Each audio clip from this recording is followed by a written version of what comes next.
मेरे किसान भाइयों, किसान की आवाज़ में आप सभी का स्वागत है। इस वीडियो में हम आपको बताने की कोशिश करेंगे कि आखिर गोट फार्मिंग में लोग फेल क्यों हो जाते हैं और सक्सेस जो होते हैं वो सक्सेस क्यों होते हैं, उसका सबसे बड़ा रीज़न क्या है और लॉस होने का सबसे बड़ा कारण क्या है। इस वीडियो में हम आपको बताने की कोशिश करेंगे, क्योंकि हमारा जो चयन है उसी पे डिपेंड करता है सफलता और असफलता। चयन बहुत बड़ी बात है। चयन, चयन यानी दो शब्द है, लेकिन उसमें बहुत कुछ छुपा हुआ है। चाहे वो हमारे ब्रीडर का चयन हो, चाहे हमारे ब्रीड का चयन हो, या जिस जगह पे हम गोट फार्मिंग खोलने जा रहे हैं उस जगह का चयन हो, या हमको गोट फार्मिंग के बारे में कितनी जानकारी है उसका भी चयन होना बहुत जरूरी है। कि ब्रीड पे कैसे काम करेंगे, मार्केट वहाँ का कैसा, हमको मार्केट के बारे में भी जानकारी होनी चाहिए ताकि उसके हिसाब से हम ब्रीड तैयार करें। तो आज हम इस वीडियो में सिर्फ दो ब्रीड पे बात करेंगे, एक बर्बरी और दूसरी ब्लैक बंगाल। क्योंकि उत्तर भारत में ज़्यादातर इसी नस्लों का पालन होता है। और राजस्थान की बात करें तो वहाँ पे अलग अलग एरिया में अलग अलग नस्लें हैं, तो वहाँ पे इतनी दिक्कत नहीं होती। लेकिन ज़्यादा दिक्कत होती है हमारे यहाँ उत्तर प्रदेश, बिहार, झारखंड, छत्तीसगढ़, इस साइड में जो है यहाँ पे बड़ी दिक्कत होती है। बारिश का अलग मौसम होता है, ठंड का अलग मौसम होता है, गर्मी का अलग मौसम होता है। इसके वजह से यहाँ पे जो क्लाइमेक्स होता है बहुत अजीब है, जिसके वजह से बकरियों को बहुत दिक्कत होती है। क्योंकि बकरी ऐसा एक जानवर है जिसको ठंड ज़्यादा है फिर भी दिक्कत है, बारिश ज़्यादा हो गया फिर भी दिक्कत है, गर्मी ज़्यादा आ गया तब भी दिक्कत है। इसलिए इसके टेम्परेचर को मेंटेन करना बहुत ज़रूरी है।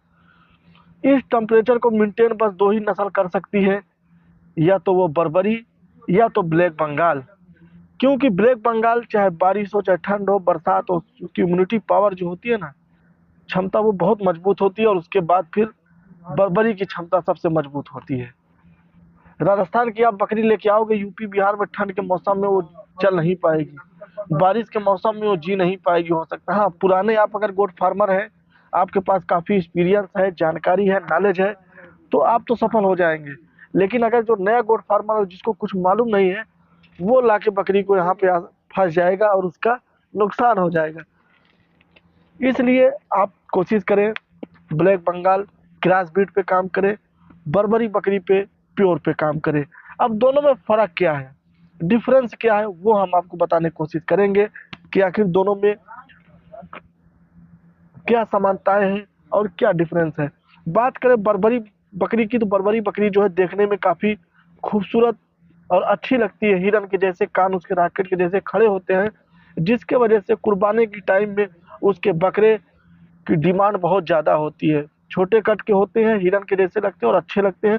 इसके वजह से अगर आप कुर्बानी के लिए उसको रखे हैं तो आपको अच्छा रेट मिल जाएगा, क्योंकि कुर्बानी के टाइम में उसकी खूबसूरती देखी जाती है, ना कि वेट देखा जाता है। लेकिन अगर वही ब्लैक बंगाल की हम बात करें तो ब्लैक बंगाल में खूबसूरती नहीं देखी जाती, वो किलो के भाव जाता है। यानी वो कटिंग मार्केट में उसके बकरे जाते हैं, ब्लैक होते हैं या दूसरे भी कलर होते हैं तो उतने खूबसूरत नहीं होते, तो इसलिए वो कटिंग में जाते हैं। और कटिंग का जो होता है वो एक भाव होता है किलो का, 340, 350, 360, अलग अलग एरिया में अलग अलग मार्केट का है। लेकिन एक जो मैक्सिमम मान के चलिए 350, यानी 350 रुपये केजी के हिसाब से वो जाता है। इसलिए हम, अगर आप कटिंग मार्केट के लिए काम करना चाहते हैं, कटर के लिए काम करना चाहते हैं, तो आप ब्लैक बंगाल से बेहतर कुछ भी नहीं है। अगर आप कुर्बानी के पर्पज से काम करना चाहते हैं, यानी बकरे को पाल के हम कुर्बानी के लिए सेल करेंगे साल के बाद, फिर बर्बरी बकरी से बेहतर कोई नहीं है, उसका दूध भी अच्छा है।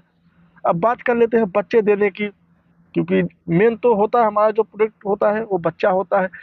अगर बकरी बच्चा ज़्यादा दे रही है तो आपका फार्म आगे बढ़ेगा, जाहिर सी बात है, क्योंकि बच्चे से ही हमारा डेवलप होता है। जिसके फार्म पे जितने बच्चे हैं संभलो उतनी ज़्यादा वो तरक्की कर रहा है। उसके बच्चे मेमने देख के ही आदमी अंदाजा लगाता है इसका फार्म कितना डेवलप कर रहा है। तो ब्लैक बंगाल बकरी के तो सबको पता है वो 3 बच्चे देती है, 4 बच्चे भी देती है। लेकिन बर्बरी भी कम नहीं है, बर्बरी भी 2-3 बच्चे देती है, दो तो मैक्सिमम देती ही देती है।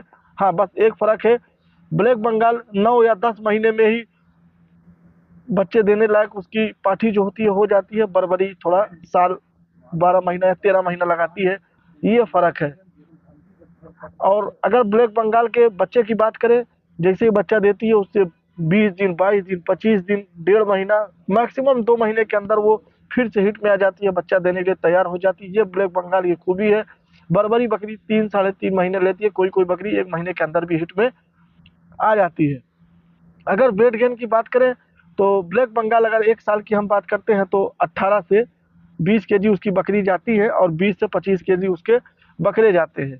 लेकिन अगर ये बर्बरी की बात करें तो बर्बरी जो बकरी होती है वो 25 से 30 या 32 केजी जाती है और उसके बकरे जो है 30 से 35, 40 तक भी, 42 तक भी जाते हैं। तो अभी तक आपने इस वीडियो में इतना तो अंदाजा लगा लिया होगा कि बर्बरी और ब्लैक बंगाल में कौन बेस्ट है। अगर बारिश की बात करें तो बर्बरी बकरी को थोड़ा सा आपको बारिश में बचाना पड़ेगा, लेकिन ब्लैक बंगाल बकरी हमने गांव में देखा है, लोग खुले मैदान में चराते हैं, बारिश होती रहती है, वो पेड़ के नीचे आके खड़ी हो जाती है और उसके बारिश खत्म हुआ फिर से शुरू हो जाती है चरना। लेकिन और अदर बकरी जो है वो अगर एक बूंद पड़ गई उनके शरीर पर तो चिल्ला के भागने लगती है। ये ब्लैक बंगाल की खूबी है। लेकिन ब्लैक बंगाल की कुछ कमियां भी है, ये भी एक सच्चाई है, ये आपको मानना पड़ेगा। लेकिन अगर आप एक नए गोट फार्मर हैं, पहली बार बकरी पालन करना चाहते हैं, आपको फार्म पे ज़्यादा बकरी, ज़्यादा बच्चे दिखें, तो आप ब्लैक बंगाल बकरी को लेके आइए और उसको क्रॉस कराइए, चाहे आप बर्बरी से क्रॉस कराइए। सिरोही ब्लैक बंगाल का सबसे बेस्ट, उसमें जो रिजल्ट देखा गया है, सबसे अच्छा रिजल्ट देखा गया है, तो आप ब्लैक बंगाल को सिरोही से क्रॉस कराइए, बीटल से क्रॉस करा लीजिए, कोटा से क्रॉस करा लीजिए, तोतापरी से क्रॉस करा लीजिए, उसके रिजल्ट जो है बहुत अच्छे आते हैं। लेकिन अगर आप बर्बरी पे ही काम करना चाहते हैं, नहीं हम भाई बर्बरी पे ही काम करेंगे, तो बर्बरी में आपको बर्बरी ब्रीडर को ही रखना पड़ेगा, क्योंकि बर्बरी ब्रीडर जो है वो बर्बरी के ऊपर ज़्यादा बेस्ट और बेहतर रिजल्ट आता है। क्योंकि जब बर्बरी का बकरा रहता है तो उसके रिजल्ट जो होता है खूबसूरत होते हैं बच्चे, और कुर्बानी के लिए आपको बहुत साल आपको भले इंतजार करना पड़ेगा। क्योंकि कटर में क्या होता है, ब्लैक बंगाल बकरी है, बकरे हैं, कटर है, जब आपको जरूरत पड़ी आपने तुरंत बेच दिया, जैसा चाहा वैसा बेच दिया, 12 में रात भी वो आएगा, आपको पैसा दे के चला जाएगा, सुबह बकरी या बकरा लेके जाएगा। लेकिन बर्बरी में आपको ऐसा नहीं मिलेगा। आप बर्बरी में आपको मार्केट चाहिए, साल के बाद आपको इंतजार करना पड़ेगा। उसके लिए आपके पास थोड़ा सा पूंजी होनी चाहिए, ताकि आप साल भर उस बकरे को खिला के तैयार कर सके, ताकि जब कुर्बानी का टाइम आएगा तो आप उसको अगर सेल करेंगे तो आप बेहतर पैसा कमा सकते हैं। लेकिन हम जहाँ तक जानते हैं, समझ में आता है कि 1 साल रखना बेवकूफ़ी है, ठीक नहीं है। बाकी सबकी अपनी अपनी सोच, अपना अपना हिसाब है, लेकिन हमारी जो नज़रिया है, जैसे 6 महीना का हो बच्चा आप सेल कर दीजिए।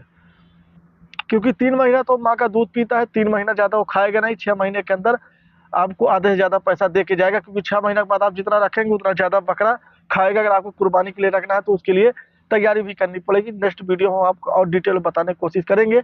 हमारा वीडियो अच्छा लगा तो हमारे चैनल को सब्सक्राइब जरूर करें।